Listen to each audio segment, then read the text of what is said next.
সকলকে জয় যিশু। ঈশ্বরকে ধন্যবাদ দিয়ে আসুন আজির বাক্য শুরু করি। আদিপুস্তক তার 8 অধ্যায় বাক্যে এইরূপ লেখা আছে যে, আর ঈশ্বর নোহকে ও জাহাজে স্থিত তাহার সঙ্গী পশ্চাদি যাবতীয় প্রাণীকে স্মরণ করিলেন। ঈশ্বর পৃথিবীতে বাহু বহাইলেন, তাহাতে জল থামিল, আর জলদির উনুন আর আকাশের বাতায়ন সকল বদ্ধ, এবং আকাশের মহাবৃষ্টি নিবৃত্ত হইল। আর জল ক্রমশ ভূমির ওপর হইতে সরিয়া গিয়া 150 দিনের শেষে হ্রাস পাইল। তাহাতে সপ্তম মাসে 17 দিনে অরারটের পর্বতের ওপরে জাহাজ লাগিয়া রহিল। পরে 10ম মাস পর্যন্ত জল ক্রমশ সরিয়া হ্রাস পাইল। ওই 10ম মাসের প্রথম দিনে পর্বতগণের সিংহ দেখা গেল। আর 40 দিন গত হইলে নোহ আপনার নিমিত্ত জাহাজের বাতায়ন খুলিয়া এক দ্বারকাক ছাড়িয়া দিলেন, তাহাতে সে উড়িয়া ভূমির উপরস্থ জল শুষ্ক না হওয়া পর্যন্ত ইতস্তত ও গতায়ত করিল। আর ভূমির ওপরে জল হ্রাস পাইয়াছে কিনা তাহা জানিবার জন্য তিনি আপনার নিকট হইতে এক কপোত ছাড়িয়া দিলেন, তাহাতে সমস্ত পৃথিবী জলে আচ্ছাদিত থাকাতে কপোত পদার্পণে স্থান পাইল না। তাই জাহাজে তাহার নিকটে ফিরিয়া আসিল। তখন তিনি হাত বাড়াইয়া তাহাকে ধরিলেন ও জাহাজের ভিতরে আপনার নিকটে রাখিলেন।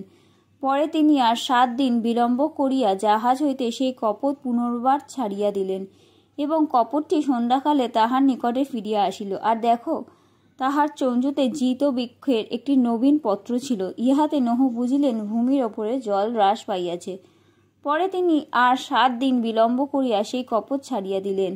তখন সে তাহার নিকটে আর ফিরিয়া আসিল না। নোহের বয়সের 601 বৎসরের প্রথম মাসের প্রথম দিনে পৃথিবীর ওপরে জল শুষ্ক হইল। তাহাতে নোহ জাহাজের ছাদ খুলিয়া দৃষ্টিপাত করিলেন, আর দেখো, ভূতল নির্জল। পরে 2য় মাসের 27 দিনে ভূমি শুষ্ক হইল, নোহের সহিত কৃত ঈশ্বরের নিয়ম।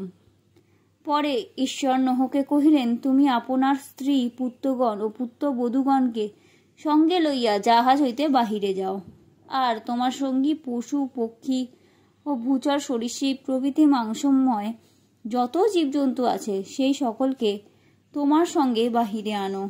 তাহারা পৃথিবীকে প্রাণীময় করুক, এবং পৃথিবীতে প্রজাবন্ধ ও বহু বংশ হোক। তখন নোহ আপনার পুত্রগণ এবং আপনার স্ত্রী পুত্রবধূগণকে সঙ্গে লইয়া বাহির হইলেন, আর স্ব জাতীয় অনুসারে প্রত্যেক পশু সরীসৃপ জীব ও পক্ষী সমস্ত ভূচর প্রাণী জাহাজ হইতে বাহির হইল। পরে নোহ সদাপ্রভুর উদ্দেশ্যে যজ্ঞবেদী নির্মাণ করিলেন, এবং সর্বপ্রকার সূচি পশুর ও সর্বপ্রকার সূচি পক্ষীর মধ্যে কতগুলো লইয়া বেদীর ওপরে হোম করিলেন। তাহাতে সদাপ্রভু তাহার সৌরভ আঘ্রাণ করিলেন। আর সদাপ্রভু মনে মনে কহিলেন, আমি মনুষ্যদের জন্য ভূমিকে আর অভিশাপ দিব না, কারণ বাল্যকাল অবধি মনুষ্যের মনোকল্পনা দুষ্ট। যেমন করিলাম তেমন আর কখনো সকল প্রাণীকে সংহার করিব না। যাবৎ পৃথিবী থাকিবে তাবৎ শস্য বপনের ও শস্য ছেদনের সময়, এবং শীত ও উত্তাপ, এবং গ্রীষ্মকাল ও হেমন্তকাল, এবং দিবা ও রাত্রি, এই সকলের নিবৃত্ত হইবে না। আমেন।